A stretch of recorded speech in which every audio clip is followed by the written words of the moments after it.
In our Democracy 2012 coverage tonight, we are focused on the race for U.S. Senate in Missouri with Republican candidate Todd Akin. Why should voters elect you? One of the things that's really at the front of a lot of America's minds are, do we have a bright hope for a future for this country? And a bright hope for the future has to sit on right choices and wise decisions. Unfortunately, for 4 years, we've seen poor choices. We've also seen a lot of broken promises. This is, for instance, when you take a look at the deficit. We were promised that we were going to cut the deficit in half. And instead, in the first year, we tripled the previous year deficit. We've been told that we're going to deal with unemployment, the problem of people suffering without having employment and jobs. It's affecting everybody. And so what was the solution? A $787 billion stimulus bill that when it's all done and we've wasted that tremendous amount of money on it, the economy is not improved, and unemployment, instead of going down to 6 as what people were hoping, it's gone up to 8 and held at 8 for over 43 months. That's the worst period of unemployment going until you go back to the time of the Great Depression. And there is a reason why there are these broken promises and these failed solutions, and that's because we're looking to the wrong place for the solution. The solution is not more big government, more red tape, more taxes. The solution is more freedom. And what I offer in this race is a record that stands opposite to Claire McCaskill, a record where I've supported the ideas of free enterprise and the solutions that make for jobs in the economy. My trust is not in more big government solutions because they've failed us.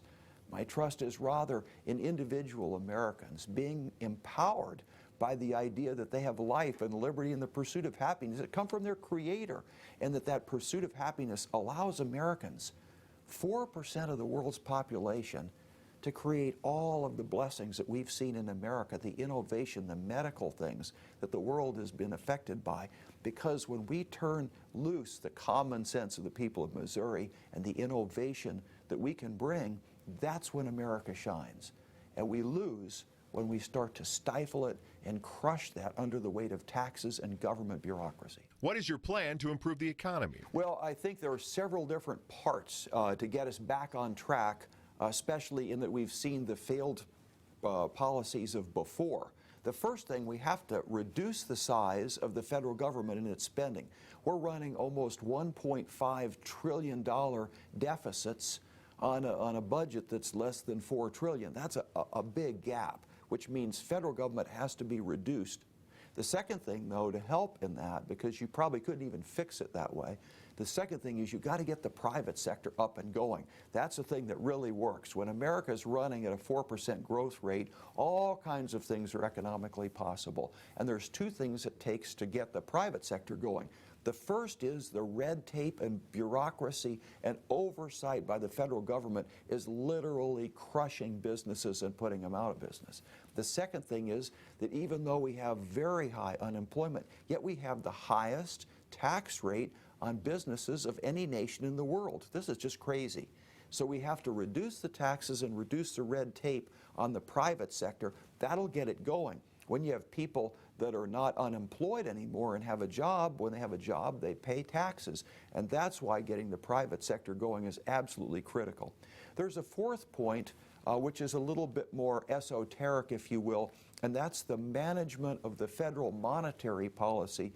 And perhaps a good place to start would be to audit the Fed and probably fire Bernanke. What can the U.S. do in the Middle East? Well, the Middle East is like any other part of the world except maybe more volatile.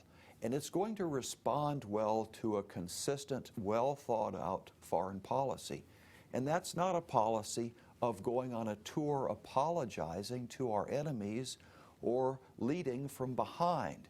We have to set out clear principles, things that we believe in and that we're going to stand on, and people have to take us at our word. And when a nation decides that they're going to burn our flags, another nation doesn't live up to its responsibility to protect our embassy, another nation wants to torture one of the people that gave us the information to tell where bin Laden was, those countries, the first thing we could do is, why do we want to give them foreign aid? You're mixing your, oh, we don't like it when you burn our flag. Here's some foreign aid. That's foolish. And that's why I'm opposed to those things.